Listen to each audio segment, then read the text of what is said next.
Hey, what's up everybody? I'm Aaron Rian with the Brokerage House Realtors, and I help thousands of real estate agents make millions of dollars in commissions in the real estate industry. And today I'm here to talk to you about the top mistakes that I made as a realtor in the real estate industry. So the first thing that I will tell you that I made as a mistake was hiring the wrong people to assist me in building my business. That was probably one of the biggest learning lessons that I had, was I hired the wrong people to help build our team. And what I would look for, and the way that I hired the wrong people, well, there were a couple of ways. I was hiring too fast, meaning that I wasn't taking my time and doing my due diligence to make sure that people were the right people. When you're hiring people, a tip that I always have is you should make sure you really vet them. Make sure you give them the personality assessments or the DISC profiles. If you're not familiar with that, Google it, DISC profile. I recommend that you give them to everybody who's going to start in your organization, because that will show you what their strengths and what their weaknesses are based on their personality type. The second thing that I made a mistake on when hiring people was I would actually look for people who could service the business today and the volume and the number of transactions that we were doing today.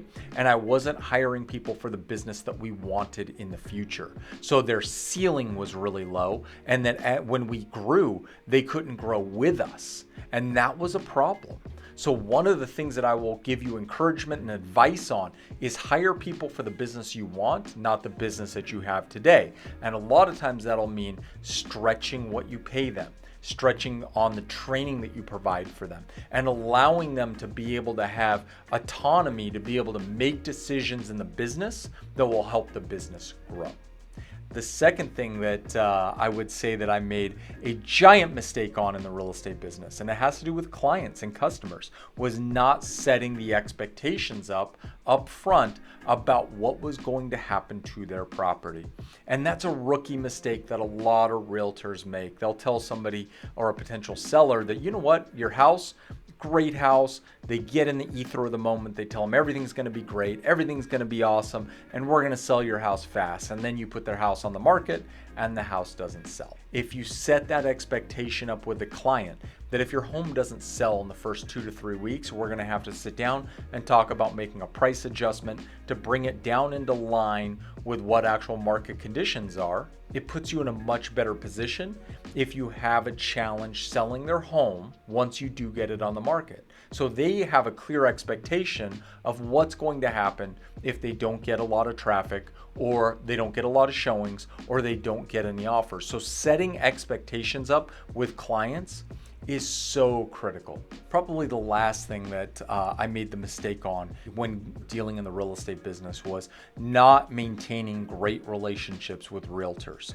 Remember, a lot of times we get into negotiations with other agents and we see them as adversaries. And I remember there were several times where, I would be negotiating and I would start really getting aggressive with the other agents. And pretty soon, it got to the point where they thought that I was attacking them personally, professionally, whatever the case was. And that was a mistake because, the market that I did business in was a smaller market. It was a major market, but it was smaller. And I would see those agents again, and I would have to deal with them again. And it made it for a much more awkward experience the second time around. So those are the mistakes that I made in real estate as an agent and as a brokerage owner getting into the business. Hopefully you found this information to be helpful for you. If you have questions or comments, go ahead and make those down below. And if you like the content that we're putting out, hit the thumbs up button. Also, make sure you hit that subscribe button so you get all the latest content and videos that we put out. Thanks again for watching and have a great day.